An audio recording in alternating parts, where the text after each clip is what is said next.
Dear students, let us see Gauss law. Gauss law is one of the fundamental laws of electromagnetism, and it states that the total electric flux through a closed surface is equal to the total charge enclosed by a surface. Let us consider a point charge Q located in an isotropic homogeneous medium of dielectric constant. The flux density at a distance r on a surface enclosing the charge is given by d is equal to epsilon e, that is equal to q by 4 pi r square into ar bar. If we consider an elementary area ds, the amount of flux passing through the elementary area is given by d psi is equal to d bar dot ds, that is equal to q by 4 pi, epsilon, 4 pi r square into ds cos theta. But ds cos theta by r square is equal to d psi is the elementary solid angle subtended by the area ds bar at the location of q. Therefore, we can write d psi is equal to q by 4 pi d psi.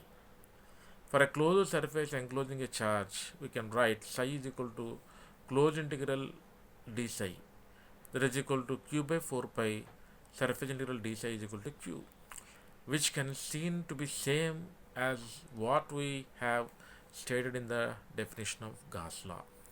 Then applications of Gauss law. Gauss law is particularly useful in computing E and D, where electric field intensity and electric flux density, where the charge distribution has some symmetry. We shall illustrate the application of Gauss law with some examples. First, an infinite line charge. The example or of illustration of to use Gauss law, let us consider the problem of determination of an electric field produced by an infinite line charge of density coulombs per meters. Let us consider a line charge position along the z-axis as shown.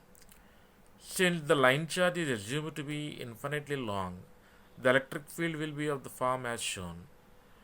If we consider a closed cylindrical surface as shown, using Gauss theorem, we can write rho s into L is equal to Q, that is equal to integral surface integral epsilon naught E bar ds, that is equal to surface integral epsilon naught E bar dot ds bar plus S1 into epsilon naught E bar dot ds bar plus S2 into epsilon naught E bar dot ds bar.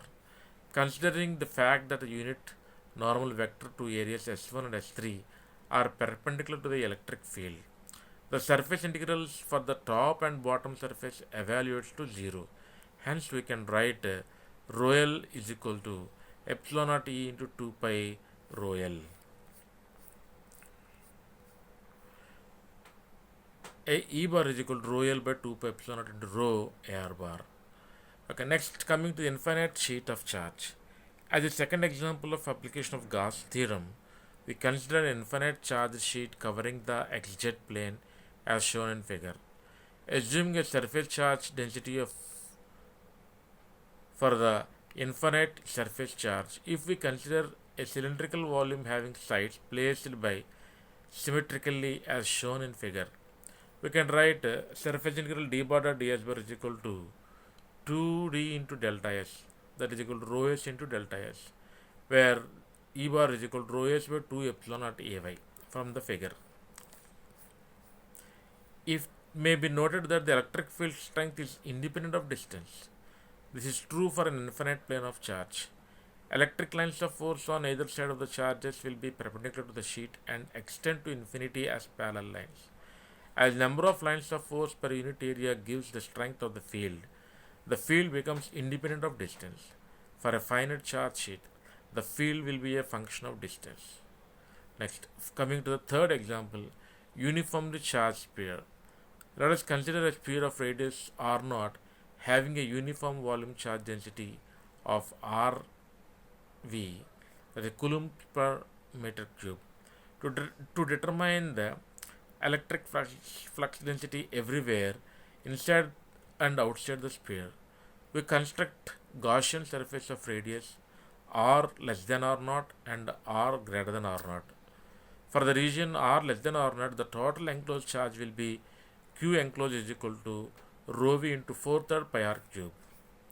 By applying Gauss theorem, surface integral d bar dot ds bar is equal to sigma integral pi is equal to 0 to 2 pi and theta is equal to 0 to pi dr square into sin theta d theta d pi.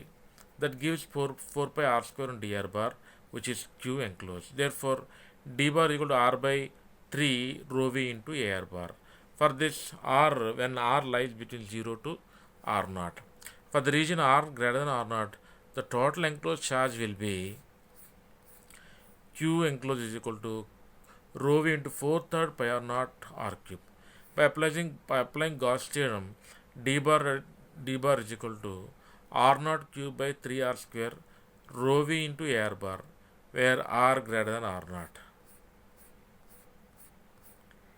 Thank you.